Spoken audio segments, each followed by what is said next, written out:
Baik, Assalamualaikum warahmatullahi wabarakatuh. Waalaikumsalam warahmatullahi wabarakatuh. Yang saya hormati dosen pembimbing mata kuliah teknik-teknik konseling yaitu Bunda Tika Febriani. Dan yang saya banggakan yaitu teman-teman saya, puji syukur marilah kita panjatkan kepada Allah Subhanahu wa taala atas rahmat berupa kesehatan sehingga kita bisa berkumpul dalam Zoom ini. Tak lupa juga salawat serta salam semoga tetap tercurahkan kepada junjungan kita Nabi besar Muhammad SAW. Baik, di sini langsung saja saya Ridatul Hidayah sebagai moderator dan penyampaian materi, dan juga kelompok saya yaitu Tiara Masyaharani sebagai penyampai materi. Di sini langsung kita mulai saja. Yang pertama akan disampaikan oleh Tiara. Pada Tiara dipersilahkan. Baik. Jadi di materi kita ini adalah pendekatan person-centered therapy atau berpusat pada manusia.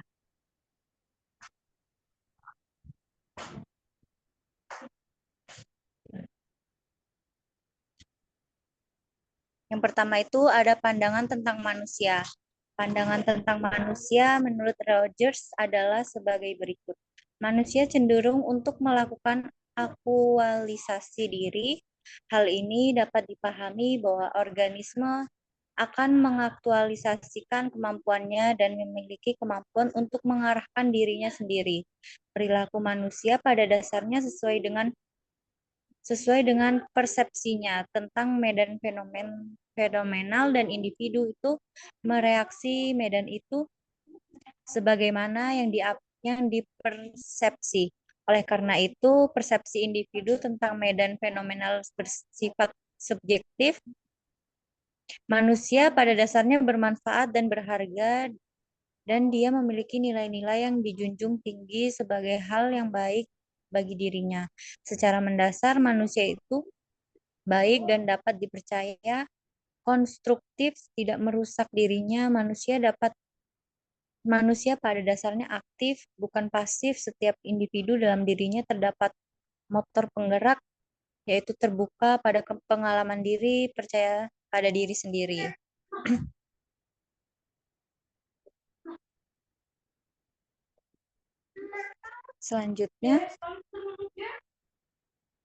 Selanjutnya ada konsep dasar.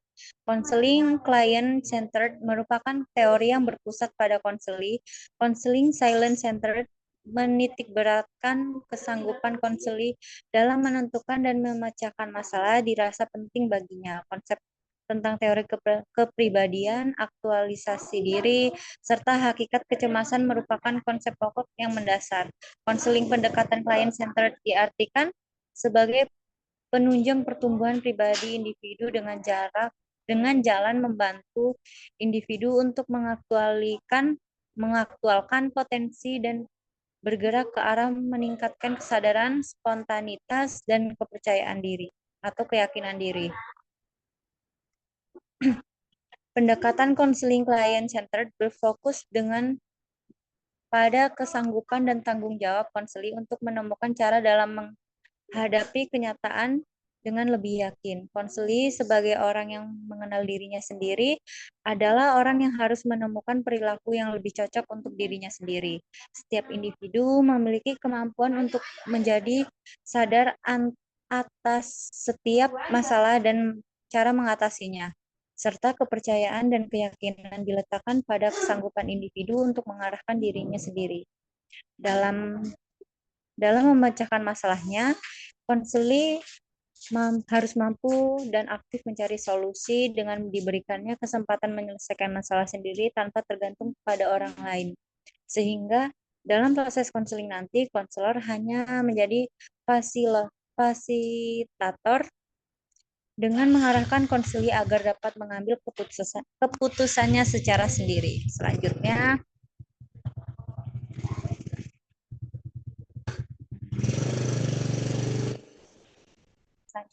ada tujuan konseling. Secara ideal, tujuan konseling berpusat pada person tidak terbatas oleh tercapainya pribadi yang kongruensinya saja. Bagi Rogers, tujuan konseling pada dasarnya sama dengan tujuan kehidupan ini, yaitu apa yang disebut dengan fully functioning person, yaitu pribadi yang berfungsi sepenuhnya. Rogers beranggapan bahwa fully functioning person ini merupakan hasil dari proses dan karena itu lebih bersifat becoming. Sedangkan aktualisasi diri sebagaimana yang dikemukakan Maslow merupakan keadaan akhir dari kematangan mental dan emosional, karena itu lebih merupakan self-being.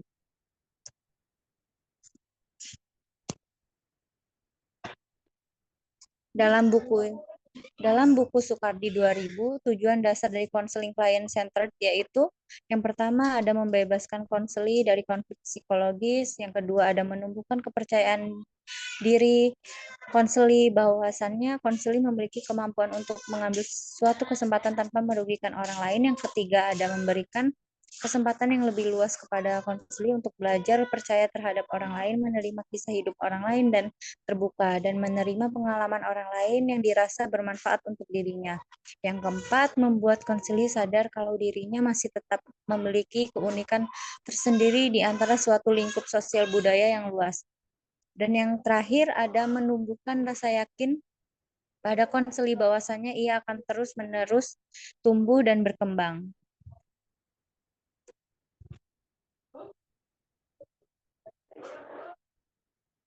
Selanjutnya Yang akan saya selanjutnya ada sampaikan peran dan fungsi konselor.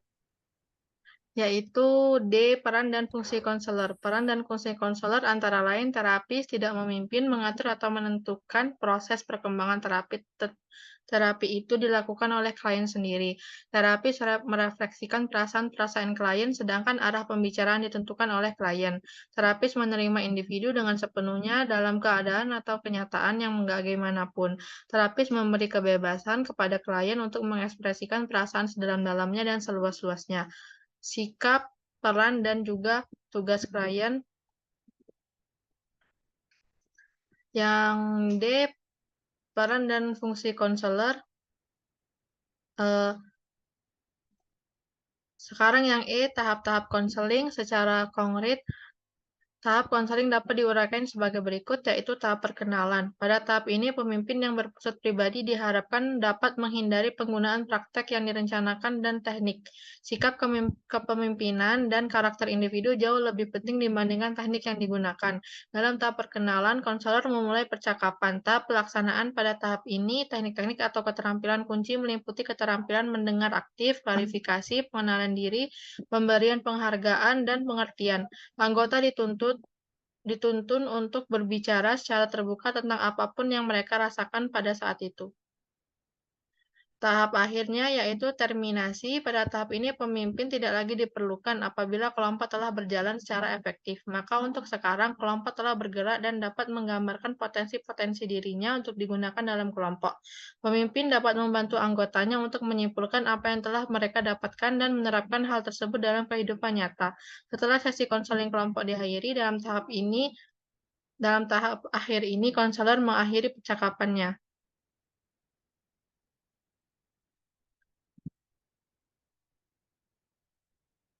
Selanjutnya yaitu F, teknik-teknik konseling. Teknik-teknik konseling yang dapat diterapkan antara lain rapport, yaitu teknik yang bertujuan untuk membuat pendekatan dan hubungan yang baik dengan konseli agar selama proses terapi dapat berlangsung secara lancar.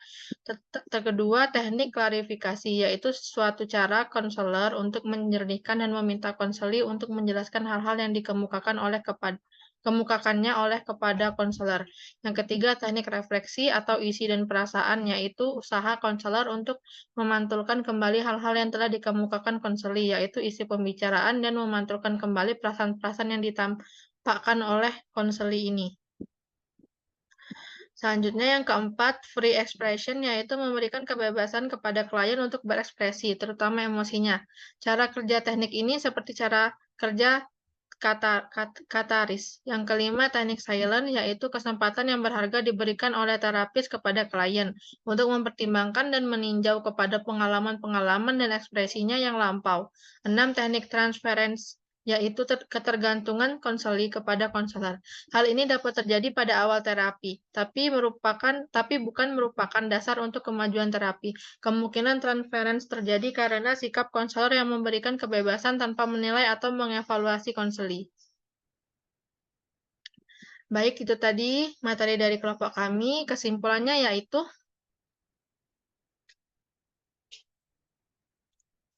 pendekatan konseli yang menekankan pada keaktifan konseli yang bereksplorasi mengungkapkan dirinya pada permasalahan yang dihadapinya.